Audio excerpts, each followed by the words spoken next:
mga kapuso, kaugnay ng pagdiriwang ng ika-28 anibersaryo ng EDSA People Power Revolution, makakapanayam natin ang Multimedia Director ng Philippine Center for Investigative Journalism o PCIJ na si Ed Lingao.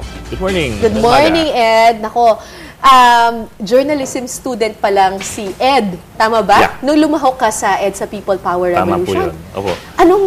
Anong feeling ba? Kasi kanina, dinidescribe ni Pangulong Noynoy Aquino, na parang may uncertainty daw na hindi mo daw alam kung mamamatay ka or parang whatever. kami yun eh. Kasi kung nakita mo yung litrato na yung medyo iconic na picture ng EDSA. Correct, oo. Yung mga expressions namin, nakanganga yung mga madre, nakanganga ako. Yan, Itong pinapakita natin ngayon na litrato. Mukha kami mga gulat, na takot, na hindi Nasaan ka maintindihan. dyan? Ay, ikaw yung sunglasses. Oh, naka-ribbon. Oo. Medyo body pa nun eh. Okay. Ang nakaharap kasi sa amin dyan, this is along Ortigas, near the corner of EDSA. Across where you have Robinson's Galleria now. Nakaharap sa amin dyan, yung mga tangke ng mga Marines na binabanggit ni Pinoy kanina. Well, hindi siya tangke talaga, LVT, Landing Vehicle Tract. Ito yung mga 6 tons ata na amphibious vehicles eh. Ito yung panahon na si Tadyar nagpiplit na umusad papuntang Campaginaldo. Nagkasundo kami, although hindi kami makakakilala, na lumuhod para hindi sila makaabante. So nagluhuran naman kami mga baliw. Total may mga madre naman sa harapan. So naisip namin siguro na kung may mangyari sa amin, may escort na kami sa langit. Oo. So, yun ang Pero nangyari dyan. pag titingnan mo nga itong litratong ito, iba-iba yung expression ng mga tao. Nararamdaman mo yung merong natatakot. Sabi nila priceless. Merong takot, tapos merong taas kamao na talagang siguro yun, lalaban na lang tayo, bahala na si Batman. Bahala na si Batman. Pero ikaw, nung time na yon, what were you thinking? Yun nga, parang bahala na. Oo, sumugal ka na dito, dire-diretso mo na. Kung ano man mangyari, may mauna naman sa amin yung mga mas holy na tao. So siguro meron kaming suporta on the way up. I don't know, I'm trying to be funny, pero that was a freaky time, a freaky day na parang hindi mo alam kung anong susunod mangyayari. Hindi mo alam kung kasi it's never been done before. Correct. Yung EDSA 2 may precursor pa eh. Yeah. So yung EDSA 2 medyo komportable tayo dahil may EDSA 1. So nagawa na, maaari pang gawin ulit. EDSA 1, wala, we were breaking new ground, di ba? So, pero ano ang nag-udyok sa lahat ng tao nung time na yon? Ano yun? Talagang frustration na lang na galit tama na talaga na. Dahil dumaan ng Snap Revolution, dumaan yung bilangan. Snap and even elections. before that, Snap elections, yung bilangan, build up eh. It was building up from even before 1983. Di ba? And kagaya sabi ng marami, hindi naman ang EDSA itong apat na araw lamang eh. Ang EDSA goes further before that, for example, the first quarter storm. Right. The people who were killed or who died or who were tortured during martial law, sila yung talaga nag-build ng road going to EDSA. So, kumbaga, build up, tapos pumutok na lang. Pumutok na. Noong February 25. Maswerte pa nga kami kasi ito, nagkasundo lahat, although informally na let's make a stand dito, isang grupo kayo. Hindi kagaya nung bago mangyari yung EDSA, isa-isa yung mga taong dinadampot, isa-isang nawawala. Ito, isang grupo kayo. Meron kayong paninindigan na sama-sama tayo. So parang, in a way, kung dati yung takot mo malaki, ngayon, takot ka pa rin, pero dahil marami kayo, kahit paano nabawasan yung takot. Tsaka titignan mo si sister. Si sister, mas matapang si sister sa akin, hindi ako papayag nun. No, kasi it's been 28 years at marami ngayon sa mga kabataan walang recollection of what EDSA is. Para sa mga katulad mo na talagang sumugal ng buhay ninyo at talagang naramdaman ninyo it's very surreal nung nandyan kayo. Tapos ngayon, maririnig mo parang, ano ba yung EDSA na yan? Mahirap kasi maintindihan ng mga taong hindi dumaan dun sa panahon kung saan hindi ka maaari magsalita basta-basta, hindi ka maaari madaling magreklamo ngayon. That's true. Hindi ka pwede magreklamo dati.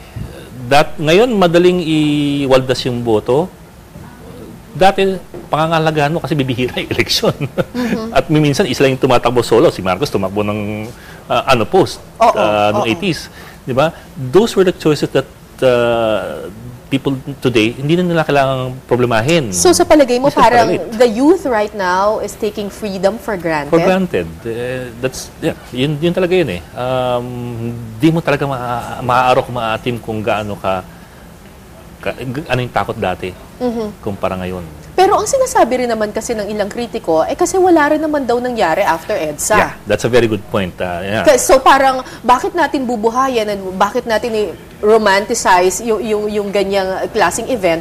Wala rin namang nangyari. Parang pareho rin naman Tama daw. Diba? Pero wala puro corruption pa rin. Oo. Pero wala ba talagang nagbago? Well, ganito po ang pananaw ko dyan eh. Ang EDSA naman was there to give you a choice. To give you the freedom to make choices. Right. Di ba? It was basically to give you democracy.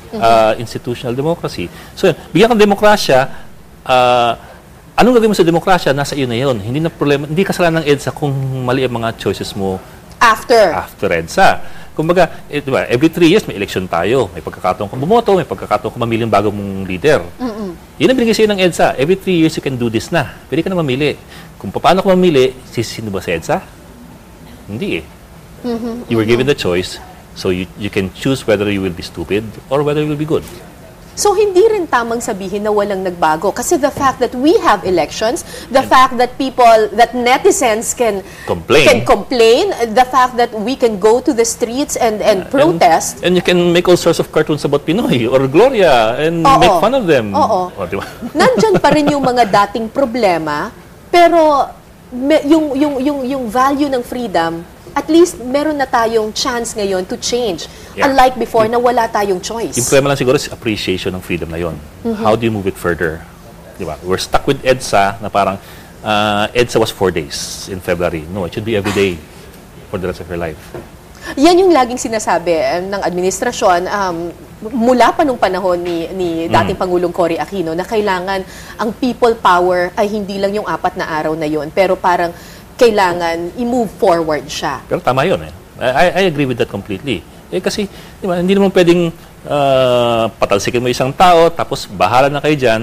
I will go back to hindi ako magbabayad ng buwis o hindi ako gigising ng maaga kaya ninyo. Hindi pwedeng ganoon eh. Hindi yan, di ba? Iuwi mo dapat yan sa bahay, dadali mo yan dapat sa opisina, dadali mo yan dapat sa trabaho. Yun ang EDSA eh. Hindi ko alam kung tama itong impression ko, pero nung EDSA 1, parang I felt na, of course, I was too young para sumali dun sa EDSA. Pero sa kwento sa akin ng mga magulang ko, para daw siyang talagang nagsama-sama yung mga tao kahit na walang political affiliations, talagang para sa may common goal lamang. Pero yung mga sumunod daw na EDSA became somewhat a political event. Kaya parang kahit papano nadungisan yung legacy ng unang EDSA. Do you agree with this? The first EDSA was about democracy. Demokrasya, bigyan niyo kayo ng pagkakataon magsalita, magpahayag, o kahit man lang bumoto. Just give us the choice. Ganun ka-basic. Yun ang EDSA 1. Ang EDSA 2, iba na eh. Patalsikin si ERAP, ipalit si Gloria. Diba? And EDSA 3 was also different kasi ibalik si ERAP naman yun. So, ang laki ng kaibahan eh. One was institutional. Although hindi natin na ilagay lahat ng gusto natin ilagay, napalitan lahat ng gusto natin ipalit, pero at least yung simula nandun eh.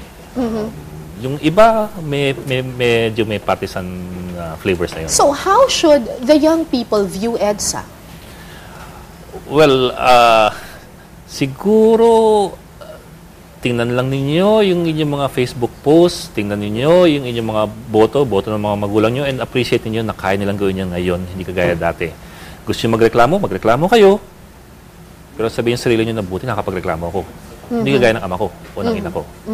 At ang tunay na legacy ng EDSA, hindi ito para lang magpalit ng leader. No. EDSA shouldn't be like that. It's about changing yourselves, the way you look at politics, the way you look at leadership, the way you look at your role. Diba? In the end, EDSA is people power. It's not Cory power, it's not Marcos power, it's people power. Ikaw dapat ang EDSA. Kung pakinggan, di ba? Pero ikaw dapat ang EDSA.